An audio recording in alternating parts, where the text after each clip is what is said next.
La metamorfosis de Ovidio, libro 9. Resumen, vamos a ello. Aqueloo y Hércules, versos 1 a 88. El libro abre con el dios río Aqueloo narrando a Teseo y sus compañeros su derrota ante Hércules. Aqueloo intentó impedir que Hércules cruzara su corriente con Deyanira, transformándose primero en serpiente y luego en toro para enfrentarlo.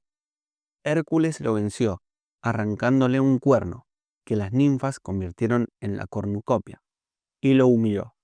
Aqueloo lamenta que Hércules, tras sus 12 trabajos, haya alcanzado la divinidad, mientras él sigue siendo un río derrotado.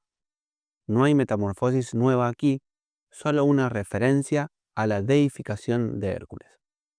Hércules y Neso, versos 89 a 158. Aqueloo continúa relatando cómo Hércules, tras completar sus labores, regresaba con su esposa Deyanira. Al llegar al río Ebeno, el centauro Neso se ofrece a llevar a Deyanira a través del agua, pero intenta violarla. Hércules lo mata con una flecha envenenada con la sangre de la hidra. Antes de morir, Neso entrega a Deyanira su túnica empapada en su sangre envenenada, presentándola como un filtro amoroso para mantener la fidelidad de Hércules. No hay metamorfosis en este episodio, pero se prepara el destino trágico de Hércules. Deyanira y Hércules, versos 159 a 272. Aqueloo concluye su relato. Tiempo después, Deyanira escucha rumores de que Hércules ama a Iole, hija de Eurito. Desesperada por recuperar su amor, le envía la túnica de Neso. Al ponérsela, Hércules sufre un tormento insoportable. El veneno de la hidra en la sangre de Neso quema su carne. Intenta arrancarla, pero su piel se desgarra con ella. En agonía, sube al monte Eta, construye una pira y se arroja a las llamas. Júpiter interviene, incinerando su parte mortal y elevando su esencia divina al Olimpo como Dios. Alcmena y Galantis, versos 273 a 323. La escena cambia a Alcmena, madre de Hércules, quien narra a Iole el difícil parto de su hijo. Cuenta cómo Juno, celosa de la amante de Júpiter, envió a Lucina y las diosas del parto para retrasar su nacimiento, prolongando su sufrimiento. Galantis, una sirvienta astuta, engaña a las diosas diciendo que el niño ya nació, permitiendo el alumbramiento. Juno, furiosa por el engaño, transforma a Galantis en comadreja, condenándola a parir por la boca como castigo. Dríope, versos 324 a 393. Iole responde con la historia de su hermanastra Dríope. Mientras recogía flores cerca de un lago con su hijo pequeño, Dríope arrancó una flor del árbol en que se había convertido la ninfa Lotis, tras huir de Príapo.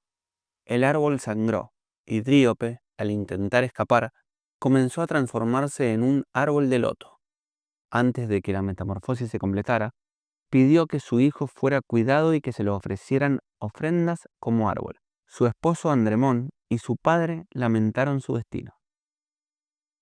Ifis e Iante, versos 394 a 501 y 666 a 797. Alcmena consuela a Iole y menciona a su hija Ifis, cuya historia se desarrolla en dos partes. En Festo, cerca de Cnosos, Ligdus, un hombre humilde, y su esposa Teletusa esperaban un hijo. Ligdus ordenó que, si nacía una niña, muriera, pues no podía criar una hija. Teletusa, angustiada, tuvo una visión de Isis, quien le prometió ayuda y le ordenó criar al bebé sin importar su sexo. Nació una niña, pero Teletusa la disfrazó de varón, llamándola Ifis, nombre de su abuelo, y engañó a Ligdus. A los 13 años, Ligdus prometió a Ifis con Iante, una bella joven. Ambas se enamoraron, pero Ifis sufría por ser mujer y no poder consumar su amor. La historia continúa con la boda acercándose. Teletusa intentó retrasarla con excusas, pero al agotarse las opciones, llevó a Ifis al templo de Isis. suplicó a la diosa recordando su visión anterior, y los signos divinos, temblores, sistros, indicaron que Isis respondió. Ifis se transformó en hombre, su rostro se endureció, su paso se afirmó y su cuerpo ganó vigor masculino. Como hombre, Ifis ofreció dones al templo con una inscripción. Ifis, que como mujer votó, como muchacho cumplió. Al día siguiente, Venus, Juno e Himeneo bendijeron su matrimonio con Iante. Biblis y Cauno, versos 502 a 665. La narrativa pasa a Biblis, hija de Mileto, quien se enamora incestuosamente de su hermano Cauno. Lucha contra sus sentimientos, pero finalmente le escribe una carta confesando su amor. Cauno, horrorizado, huye de Mileto a Caria.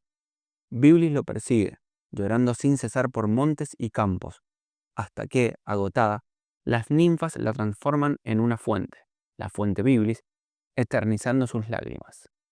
Conclusiones. El libro 9, con 797 versos, presenta 5 metamorfosis bien definidas, centradas en Hércules, Galantis, Dríope, Ifis y Biblis. La narrativa comienza con el tono épico de Hércules, narrado por Aqueloo, y evoluciona hacia relatos más íntimos de amor y transformación, destacando el poder divino, Júpiter, Juno, Isis, para castigar o redimir. Ovidio mezcla lo heroico con lo personal, usando las metamorfosis para explorar la pasión, el engaño y la redención. Este libro conecta las hazañas del libro 8 con los temas más líricos del libro 10, mostrando versatilidad poética. Bien amigos, eso ha sido todo por hoy. Si les gustó el video denle like y suscríbanse y activen la campanita, así YouTube los notifica la próxima vez que suba un video. Hasta la próxima.